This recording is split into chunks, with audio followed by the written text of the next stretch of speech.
want to tell you something that took me years to sit with. Fleetwood Mac never broke up because the songs stopped working.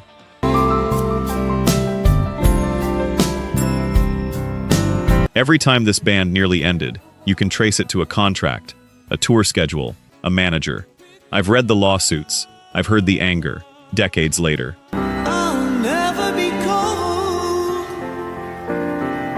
The music never broke this band. The business tried to, over and over, for 43 years. Here are 10 times it almost won.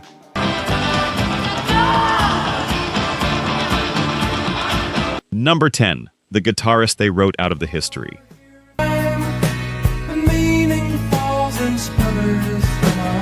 I want to start with a name a lot of you have never heard, and that is not an accident. That is the point. Bob Welch joined Fleetwood Mac in 1971, right after two founding members had already vanished from the lineup in the span of about a year.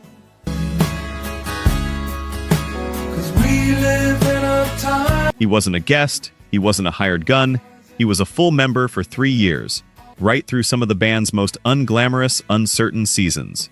He played on Bare Trees, Penguin, Mystery to Me, and Heroes Are Hard to Find, the records that kept this band alive between the blues-era collapse and the pop explosion nobody could have predicted yet. But I could look away and you'd be gone. Mick Fleetwood dedicated an entire chapter of his own memoir to Welch's era, crediting him with saving Fleetwood Mac. Not helping, saving. That's not a small word from the guy whose name is literally on the band.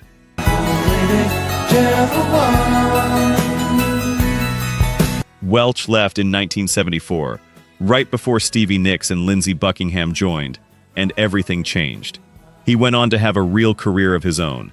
His solo record French Kiss went platinum, built partly around a re-recorded version of a song he'd written back in his Fleetwood Mac days.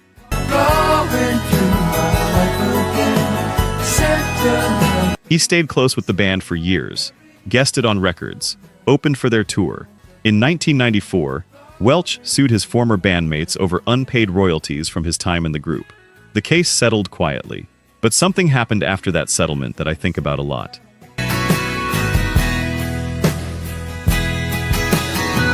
In 1998, when Fleetwood Mac was inducted into the Rock and Roll Hall of Fame, the same institution that would later credit him as one of the people who kept this band from falling apart, his name was left off the list of inductees entirely. He talked about it publicly more than once over the years. I'll paraphrase instead of quoting him directly, because the substance matters more than the exact words.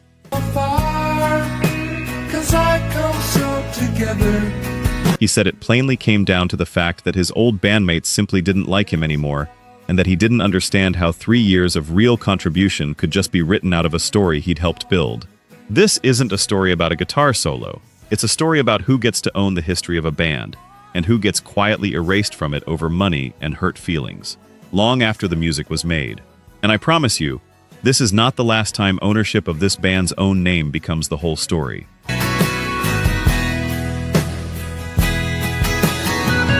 Number 9. The alcoholism the road created.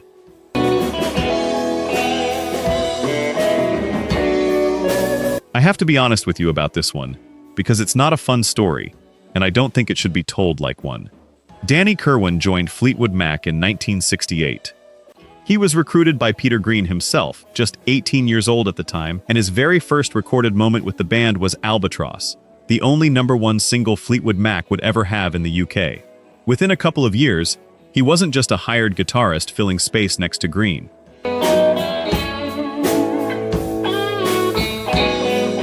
He was sharing songwriting and lead vocal duties with him.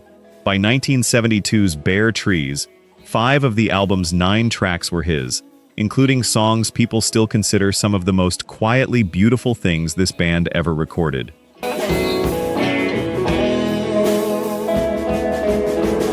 Producer Mike Vernon once said Kirwan had a guitar style unlike anyone else working in England at the time. This is a 22-year-old carrying real creative weight in a band that was about to become one of the biggest in the world. It wasn't fame itself that broke him. Multiple people close to the band have pointed specifically to the strain of relentless touring as what drove Kirwan into alcohol and drug addiction, not some pre-existing flaw in him.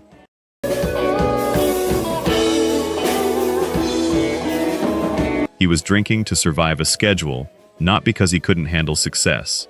By 1972, on a US tour behind bare trees, it all came apart in one night. An argument broke out over another guitarist tuning. Kerwin smashed his own instrument, refused to go on stage, and was fired on the spot.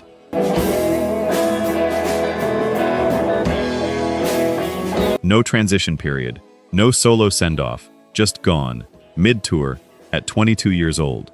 What happened after is the part that stays with me. He released a few solo albums through the rest of the decade, none of them successful. His alcoholism and worsening mental health eventually left him homeless, and he disappeared from public life almost entirely.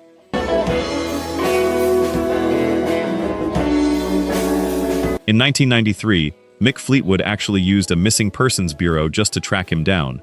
When they found him, Kerwin had been living in a Brixton basement flat for years, and then in a homeless shelter, getting by on Social Security and small royalty checks, royalties from songs that had made other people very rich.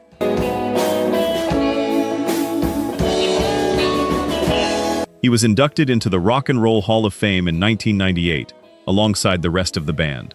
He couldn't, or didn't, travel to attend. I know how that sounds. This wasn't a guy who couldn't handle fame. This was a 22-year-old handed a punishing schedule by people whose job it was to keep the machine moving, and when he finally broke under it, the business's solution wasn't to slow down. It was to fire him and keep touring.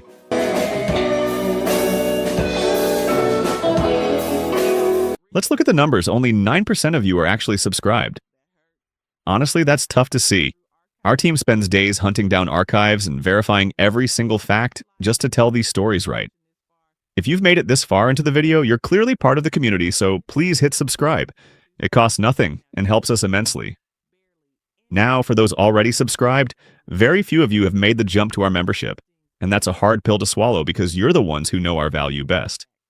If this channel has moved you or inspired you, consider joining. It's the price of one coffee, but it's the literal fuel for this channel. Let's keep this alive together. Back to the story. Number 8. The disappearance.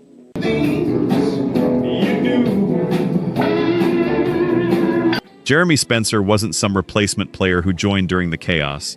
He was there from the very beginning, a member since Fleetwood Mac's inception in July 1967, known for his slide guitar and his uncanny ability to mimic Elmore James.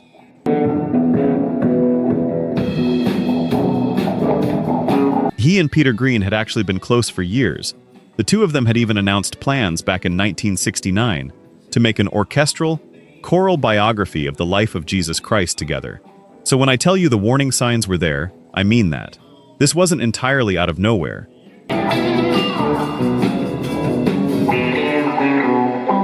February 1971.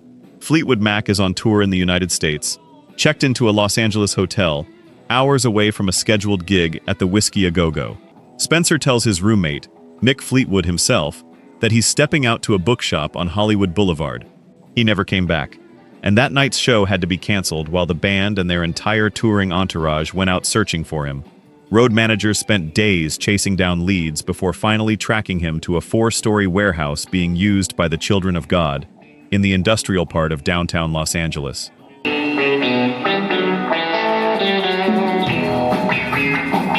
When they found him, his long hair had been cut short, his clothes swapped for rags, and he told them plainly that he wouldn't be rejoining the band. He'd already given the group the $200 he had on him and told bandmate John McVie he just wanted to serve Jesus and God, nothing more. He also renounced his own wife and 2 children back in London, saying they'd be taken care of. And here's the twist that still gets me. Spencer's own account, given years later, doesn't fully match the band's version.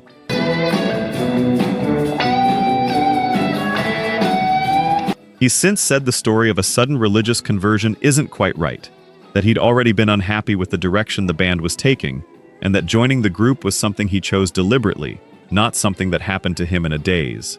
2 people who lived through the exact same night, telling 2 different stories about what actually broke. Either way, he never rejoined. The band was left with a canceled show, a missing founding member, and a tour that still had dates left on the calendar. Some of you already know that feeling. Watching someone you're counting on just vanish, mid-sentence, mid-tour, mid-life. and never fully understanding which version of the story is true. Fleetwood Mac had barely survived losing one founding member the year before. Now they'd lost two, back to back, in under 12 months.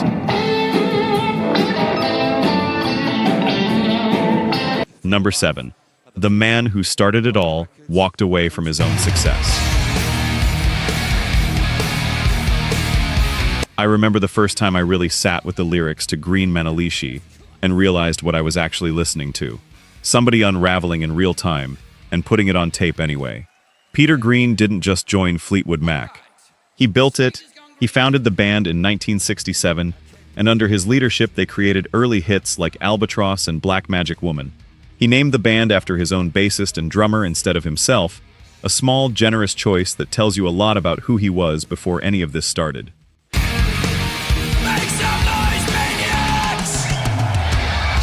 By 1969, under his songwriting and guitar work, Fleetwood Mac was arguably the biggest band in Britain, outselling even the Beatles and the Rolling Stones in some UK sales charts that year. And then, right as the band was breaking through commercially, something started shifting in him.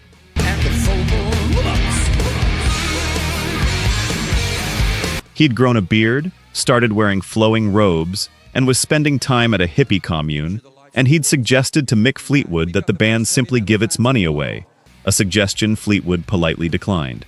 On Top of the Pops in October 1969, he appeared dressed like an Old Testament prophet, visibly somewhere else entirely from the pop machine he was supposed to be promoting himself through. Two-prong crown! Here's the part that gets me every time I read it. In an NME interview from April 1970, he laid out his reasoning for leaving, and I'll paraphrase rather than quote it whole. He said it was time for a change, that he didn't want to be part of the conditioned, material world anymore, and that the band had become a business he no longer wanted any part of. That's not a guy burning out on fame. That's a guy naming the exact machine we've been talking about this whole video, by name, in 1970. Right around that same period, he tried to give away his own advance money from the record label, £18,000, saying there was no reason anyone should be starving on the other side of the world while he sat on cash he didn't need.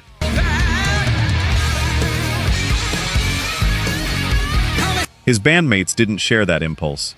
They started to fear, quietly, that he was losing his mind. Then came the incident that a lot of people, including Mick Fleetwood, point to as the final trigger. During a tour stop in Munich, Green attended a party at a wealthy commune where his drink was spiked with LSD, and by his own bandmates' account, he came out of that night changed for good.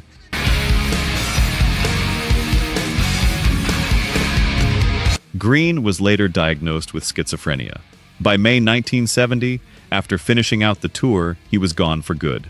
You already know what I'm going to say, because you'd have felt the same thing, watching the guy who built the whole thing, who could have owned every part of its success, decide the machine itself wasn't worth what it was costing him.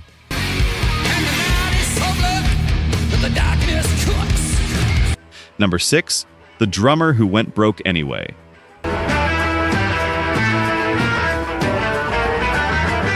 Here's a sentence I did not expect to be able to write about a member of one of the best-selling bands of all time. By the early 80s, Fleetwood Mac had sold well over 50 million records worldwide.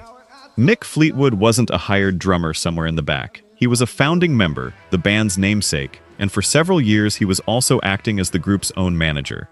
If anyone should have understood exactly where the band's money was going, it was him.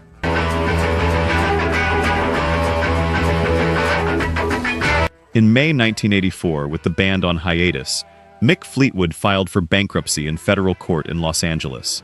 His debts had piled up to nearly $3,700,000. He agreed to hand over his assets, including a $2.2 million home in Malibu, to a court-appointed trustee to be sold off and used to pay creditors. So how does that happen to someone who helped build one of the most commercially successful bands in rock history?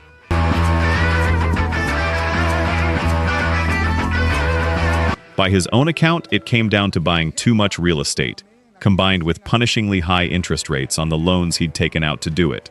He put money into a farm in Australia, a home in Hawaii, restaurants that failed, and on top of all of it, he later estimated he'd spent around $8 million on cocaine alone during the years the band was at its commercial peak.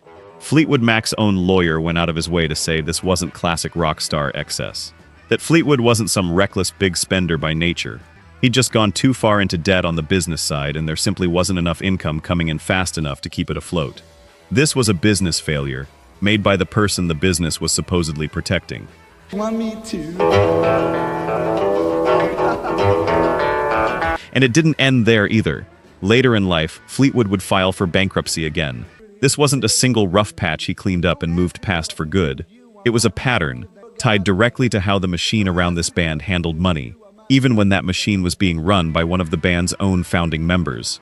Even the person closest to the band's finances, the one actually running things from the inside, couldn't outrun what the industry did to money that moved that fast, for that long. Some records don't just sound good. They know something about you. And some bank accounts don't lie either, no matter how many albums are hanging on the wall behind you.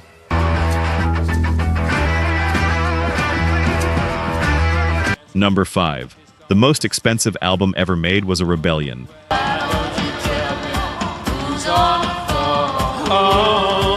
This is the one where the band basically looked at their own record label and said, no, and paid for it in ways nobody expected. After Rumours sold something in the neighborhood of 40 million copies worldwide, Warner Brothers wanted exactly one thing from the follow-up.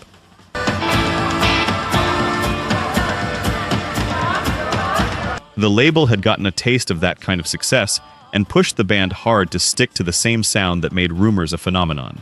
That's not an unreasonable business instinct. That's also exactly the kind of pressure that had already broken this band once before. Lindsey Buckingham didn't take that pressure well. Reacting directly against what was expected of him, he took a much greater role in production than he'd had on any previous album, recording several tracks almost entirely by himself.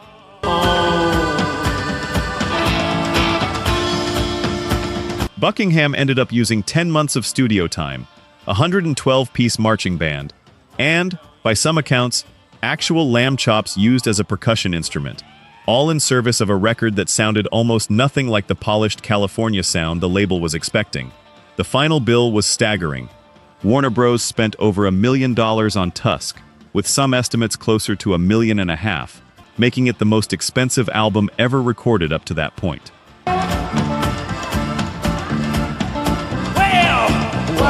Warner executives grew increasingly nervous watching costs climb with no clear commercial direction emerging from the sessions.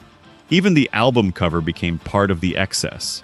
The band spent thousands of dollars on photography experiments just to land on that final blurry image of a dog biting someone's pant leg.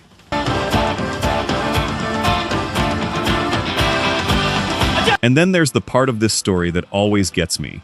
For the title track, the band actually brought in the University of Southern California's real marching band and recorded them stomping through Dodger Stadium. That's not a metaphor for artistic ambition. That is literally hundreds of musicians in a baseball stadium, on the label's dime, because Buckingham refused to just hand in Rumours 2.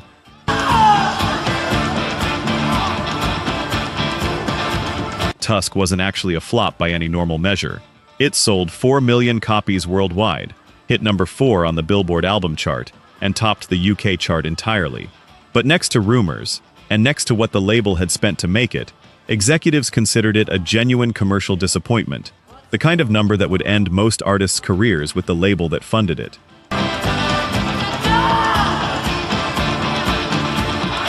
I know how that sounds, but stay with me.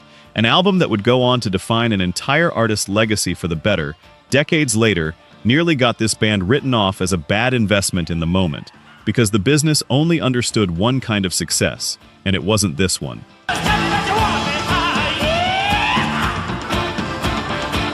Number 4. A manager sent a fake Fleetwood Mac on tour.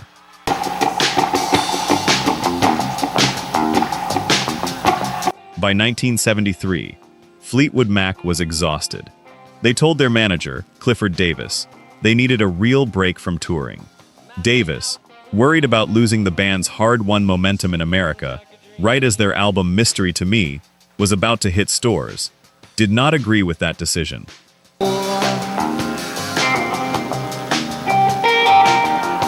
He sent the band letters indicating his intention to put a new band on the road under the Fleetwood Mac name, whether they agreed or not.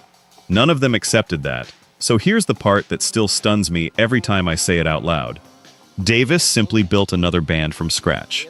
A different singer, a different guitarist, someone who wasn't even Mick Fleetwood on drums, and sent that group out on a full US tour, billed to audiences as Fleetwood Mac. Think about what that actually required. This wasn't a tribute act playing bars under a wink-wink name.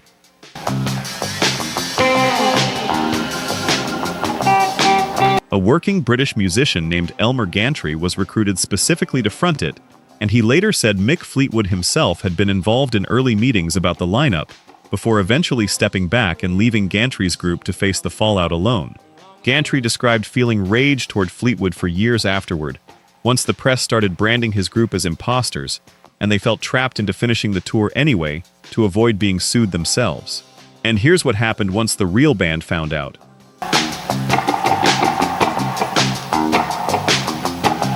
Fleetwood Mac collectively filed lawsuits to stop the tour, and Davis countersued right back, claiming he actually owned the band's name outright, and that because he held the copyright to their previous recordings, he had the legal right to decide who got to perform those songs live. A manager arguing in court that he owned the identity of the band he managed. Stories are right. It got messier than just lawyers. The Idaho Attorney General's office got directly involved after roughly 3,000 fans in Boise paid about $5 each to see a concert advertised as the internationally popular group Fleetwood Mac, and instead got a stage full of musicians none of them had ever heard of. The state filed suit demanding refunds for everyone who'd bought a ticket. You know this feeling if you've ever had someone try to claim ownership over something that was never actually theirs to claim. Only here, it wasn't a small thing. It was an entire band's identity, argued over in multiple courtrooms, while the real Mick Fleetwood sat on the sidelines of his own band's name, watching strangers get paid to be him. You don't need an airplane or some kind of engine. Number 3. He quit because he couldn't watch the machine anymore. In that house on the hill, looking out for love. I need to tell you something about this one, because it's the quietest, devastating entry on this whole list, and it took me longest to actually understand why it hurt this much. 1987. Tango in the Night has just come out, and it's already a hit.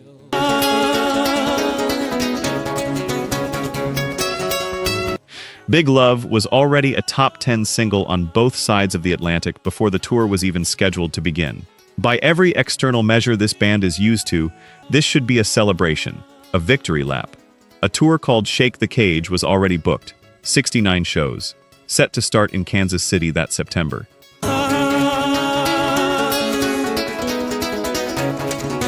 By that point, the wheels were already turning in the band's own touring machine. The schedule existed, the dates were booked, the promotion was already rolling, before anyone actually stopped to ask whether the 5 people inside that machine could survive it. And they weren't in a place to survive it. Buckingham himself said it plainly years later, and I'll paraphrase rather than quote him directly. He said the lifestyle from the late 60s into the 70s had only escalated by 1987, and that he genuinely didn't know how the band even managed to finish recording the album at all.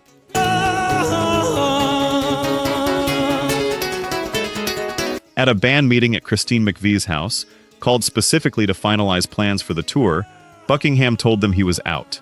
He later explained his reasoning by turning directly to Nicks and Fleetwood in an interview years afterward.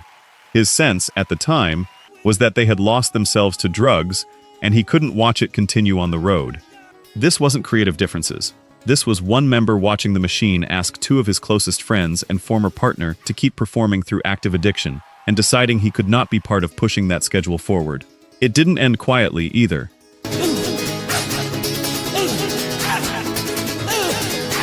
The meeting escalated into a real physical altercation between Buckingham and Nicks, and Fleetwood later admitted plainly that none of them had realized just how unhappy Buckingham actually was until that exact moment. He had to get out, Fleetwood said, and of course he did. This is the part where it gets beautiful and sad at the same time.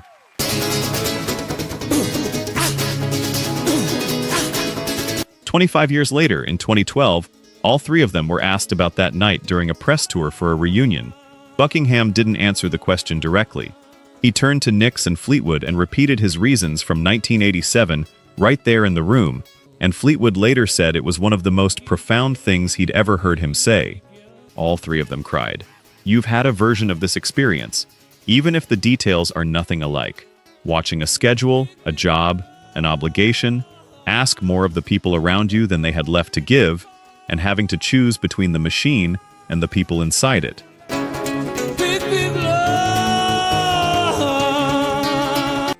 Number 2. The fear that grounded her for good.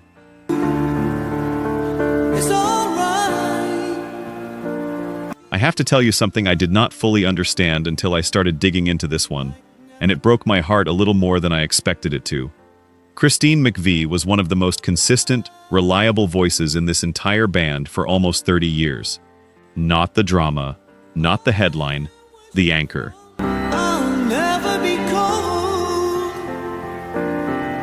Her songwriting and vocals sat behind some of the band's biggest hits, and Rumours itself was inspired partly by the breakup of her own marriage to bandmate John McVie. Songbird, Don't Stop, You Make Loving Fun. Every one of those exists because she kept showing up, tour after tour, decade after decade.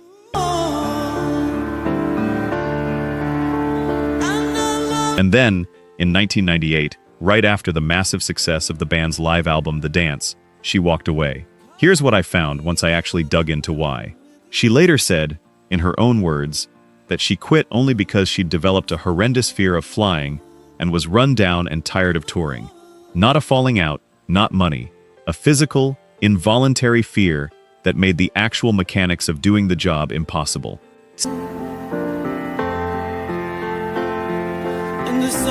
Stevie Nicks put it about as plainly as anyone could. That'll do it. If you're flying every night and you're afraid to fly, Nicks said, and she went further. You can't just take the bus instead if you're one of the lead singers everybody's waiting on to get to the next city. There was no slower, gentler version of the job available to her. The tour doesn't wait for one person's phobia. It just keeps moving, and either you're on the plane or you're not in the band. Here's the detail that actually gets me.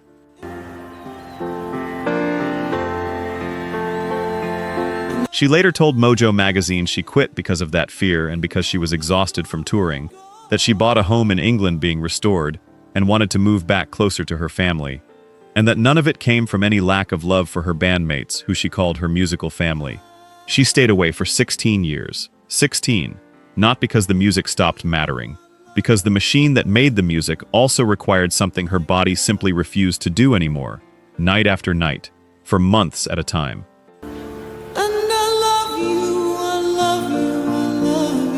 And here's the part that almost makes it worse, in the best way. Years later, with help working through the phobia, she got on a plane again, and this time she said it felt like freedom, and that she actually loves flying now. The fear wasn't permanent. But by the time it lifted, she'd already lost 16 years with this band, over something the touring schedule never once made room for. This is the one where the story changes the song. Try listening to Songbird again after knowing this. It hits differently.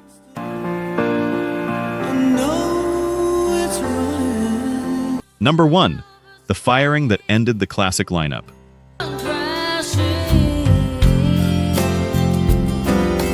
I remember exactly where I was when I first read the details of this one, and I remember thinking, this is it. This is the whole thesis of this entire list, distilled into one story. January 2018. Fleetwood Mac performs together at a MusiCares tribute event honoring the band, all 5 members of the classic lineup sharing a stage one more time.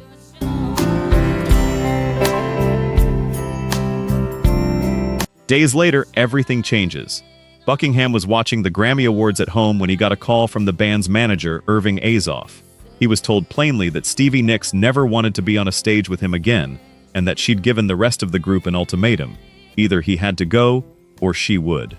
Here's what I did not know until I started digging into the actual numbers. There was already a deal in place with the concert promoter Live Nation for 60 shows across 2 years, with each member set to earn somewhere between $12 and $14 million. And can you tell me, was it worth it? That's the number sitting behind the entire dispute, not a creative disagreement, not a song, a contract worth tens of millions of dollars, and one member suddenly not included in it. Buckingham said he tried to fix it personally. He offered to fly to Maui to meet with Nix and Fleetwood directly and talk it through, and by his account, he was turned down by both of them. He filed a lawsuit in October 2018 for breach of fiduciary duty, breach of oral contract, and intentional interference with prospective economic advantage, arguing he'd already agreed to the tour before being cut out, with no phone call, no explanation, nothing.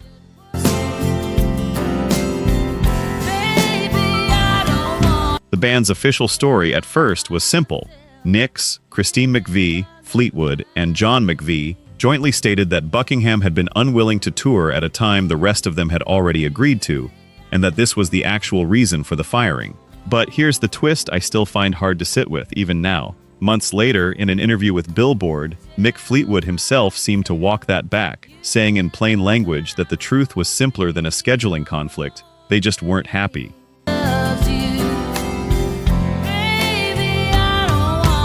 The official reason and the real reason were never quite the same thing, and it took one of the band's own founders to say so out loud.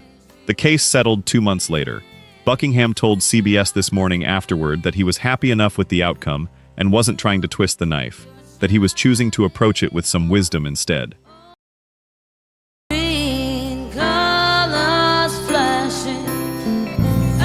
Mike Campbell and Neil Finn took his place on that tour, and the classic lineup, the one that survived Peter Green's collapse, Jeremy Spencer's disappearance, a fake version of themselves touring the country, an album that nearly bankrupted them, a bankruptcy that actually happened, did not end over music at all.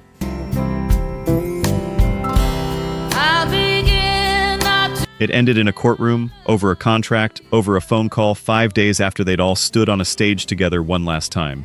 And that's the whole list. 10 different decades. 10 different people. One machine, doing the same thing to this band, over and over again.